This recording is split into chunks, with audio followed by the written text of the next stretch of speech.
दोस्तों स्वागत है आप सभी का हमारे चैनल खबर प्लेयर में, जो लाता है देश और दुनिया से जुड़ी हुई सारी खबर घर बैठे आप तक। दोस्तों हम लेकर आए हैं बिग बॉस 15 के कल के एपिसोड का रिव्यू। कल के एपिसोड में देखते देखते मुझे तो थोड़ी नींद आने लगी, क्योंकि इस बार बिग बॉस का ऐसा सीजन बड़ा ही बोरिंग चल रहा है, क्योंकि कुछ भी इंटरेस्टिंग नहीं हो रहा। बिग बॉस भी बहुत कोशिश कर रहे हैं कि अपने टीआरपी को हाई करने के लिए, लेकिन ऐसा नहीं हो रहा, क्योंकि सारे जो भी हैं उस बिग बॉस के पार्टिसिपेट वो पीछे से खेल रहे हैं, खुल के सामने ही नहीं आ रहे, पीछे कुछ और सामने कुछ और। तो इसीलिए ना हर वीकेंड के वार में सलमान खान भी उनको समझाते हैं कि खुल के खेलें, लेकिन इस बार ऐसा नहीं हो रहा। इसलिए बिग बॉस भी अपनी तरफ से ही सब कुछ कर रहे हैं, लेकिन ऐसा कुछ नहीं हो पा रहा कि उनको टीआरपी हाई मिले। वाइल्ड कार्ड एंट्री भी दे रहे हैं, लेकिन तब भी नहीं हो रहा कुछ। अब देखते हैं आगे क्या होता है बिग बॉस एपिसोड में। हमने देखा कि कैसे वीआईपी लोगों की आपस में ही नहीं बन पा रही थी। सच में यार, करण का खुद का लगता है मुद्दा ही नहीं है। घर में कल एक टास्क हुआ धनरक्षक का, उसमें भी उसने नेहा को दिया और बोला कि उसने तेजस्वी को ब्रेनलेस बोला।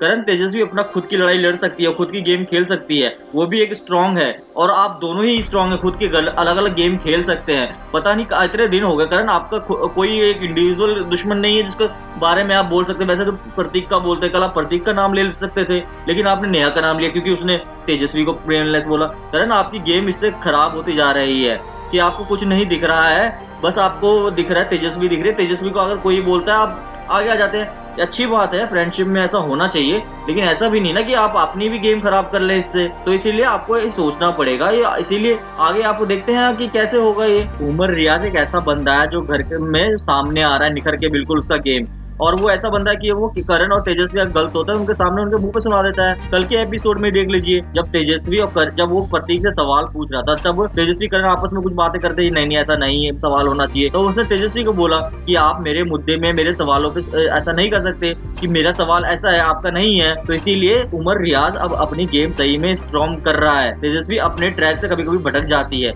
उसे लगता है सिर्फ वही सही है और दूसरे के मुद्दों में घुसती रहती है। उमर ने जब ये सब बोला तब भी करण और तेजस्वी बाद में जब जाके अलग बात कर रहे थे, करण समझा रहा तेजस्वी को कि बाकी लोग उसको नेहा उसे भड़काते हैं कि आप करण के फॉलोअर्स हो, करण के पीछे खेलते हो, इसीलिए उसने ऐसा बोला, ऐसा रिएक्ट किया। करण अब ना ऐसा नहीं है, उमर भी अपनी गेम अब स्ट्रॉन्ग कर रहा है। ये उमर की भी ना खुद की ओपिनियन है, तो उमर के बारे में ऐसा नहीं कर सकते। आपको लगता है सिर्फ आप ही गेम खेल रहे हैं, लेकिन ऐसा सच में नहीं है। विशाल आपसे ज्यादा गेम खेल रहा है अच्छे से, और वो खुद के ओपिनियन मतलब भले ही वो ऐसे से कर रहा है, लेकिन उसके खुद के ओपिनियन है ना। एपिसोड में हमने देखा कैसे उमर और विशाल आज बात कर रहे थे कि शमिता और तेजस्वी के बारे में, और वो उमर कह रहा था शमिता की बातों में ज्यादा क्लैरिटी है, वो अपनी बातों को अच्छे से रखती है, लेकिन तेजा बातों ट्रैक से भूल जाते, कहीं और ट्रैक में चली जाती है। और सही में ऐसा हो रहा है, जब से ना करण ना और तेजस्वी आपस में जोड़ी में आए, तब से इनकी गेम ना बिल्कुल भटक चुकी है, अपने प्लॉट से बिल्कुल हट चुके हैं। इसी वजह से ना इनको अपना इंडिविजुअल गेम खेलना चाहिए, अपने खुद के मुद्दे पे लड़ना चाहिए, ना कि एक दूसरे के मुद्दों में सपोर्ट घुसना चाहिए। तो फाइनली बिग बॉस ने सोचा ये लोग तो कंटेंट देंगे नहीं, इसलिए मुझे ही कुछ करना पड़ेगा। तो इस सीजन का पहला जेल को उन्होंने इंट्रोड्यूस करवाया, और जेल में जाने के लिए एक टास्क रखा। टास्क में 2 लोगों को आमने सामने रहना था और एक डिबेट देनी थी, और बताना था कौन डिजर्व करता है जेल जाना, कौन नहीं करता, और इस सब का डिसाइड करना था वीआईपी के मेंबर्स को। तो वीआईपी ने सब डिसाइड करके उन्होंने सबसे पहले जय को बुलाया। फिर जय ने कहा कि मुझे प्रतीक को बुलाना है। जय को पता नहीं जय कहाँ चल रहे हैं, उनका इतना खराब उनका गेम चल रहा है। प्रतीक को बुलाया और उन्होंने बोला कि प्रतीक का गेम ऐसा है वैसा है, और उन्होंने राजीव के बारे में, जय ये बातें खत्म हो चुकी है सारी, आगे बढ़ो गेम में। फिर ये सब बातें सुनकर वीआईपी ने डिसाइड किया कि प्रतीक को जेल में रहना चाहिए और जय को बाहर निकाल देना चाहिए घर के अंदर। अब देखिए ऐसा हुआ, अब आया प्रतीक का नंबर, प्रतीक को बुलाना था किसी को। उसने पहले राजीव को बुलाया, लेकिन बाद में जब उसने राजीव को बुलाया तो सब वीआईपी और स्पेशली तेजस्वी ये कहने लगे कि राजीव को क्यों बुलाया, क्योंकि नेहा से डरता है क्या, वो नेहा से बात वो नहीं कर पाएगा, ये वो फलाना ठिकाना।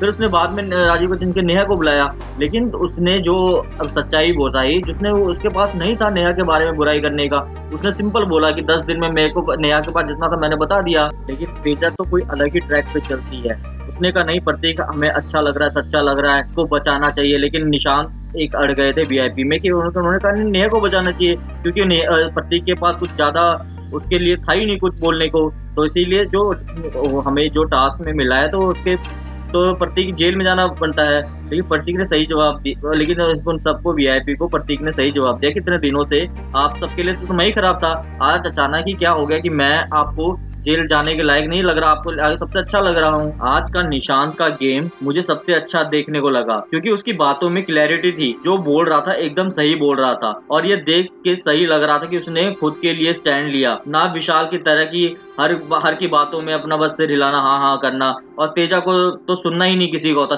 तेजा को तो लगता है कि वही सही है, और जो वीआईपी के सारे हैं तो उसी की चलनी चाहिए। जब तक उसी की चलेगी तब तक सही है, और कोई और बोलेगा तो सब गलत है। सच में यार, मेरे को तो इस बार का बिग बॉस का सीजन थोड़ा ज्यादा स्लो और बोरिंग लग रहा है। बिग बॉस ने लगता है कि सिम्बा को तो फिक्स रखा ही हुआ है।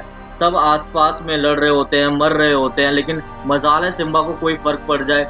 उसको तो जो काम है वही करता रहता है, या फिर सोता रहता है या फिर खाता रहता है। लोग इतना कुछ लड़ रहे होते हैं लेकिन उसको कुछ मतलब नहीं, वो बस खाने में अपना बिजी रहता है, पता। और उसे मिल भी तो जाता है। हर वीकेंड के बाद में सलमान खान तारीफ कर देते हैं।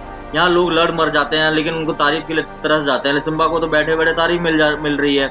तो बिग बॉस भी यही चाहता है कि हमारे पास भी ऐसा ही बंदा रहे जो, तो फिर कैसे टीआरपी हाई होगी। अब बिग बॉस को कुछ सोचना पड़ेगा ना। अगर वाइल्ड कार्ड एंट्री भी देंगे तो उनको कोई दमदार वाइल्ड कार्ड एंट्री भी चाहिए, जो इनसे लड़ सके या जो इनको समझा सके, जो नेहा ने समझाया, जिसके चलते करण और तेजस्वी खुल के सामने आए। अब आगे के एपिसोड्स में इनको कुछ करना पड़ेगा। दोस्तों, यह थी हमारी तरफ से कल के बिग बॉस के एपिसोड की रिव्यू। अगर हमारा ये रिव्यू अच्छा लगा हो तो वीडियो को लाइक और चैनल को सब्सक्राइब जरूर कर दें, और अगली वीडियो की नोटिफिकेशन के लिए बेल आइकन को भी जरूर प्रेस कर दें।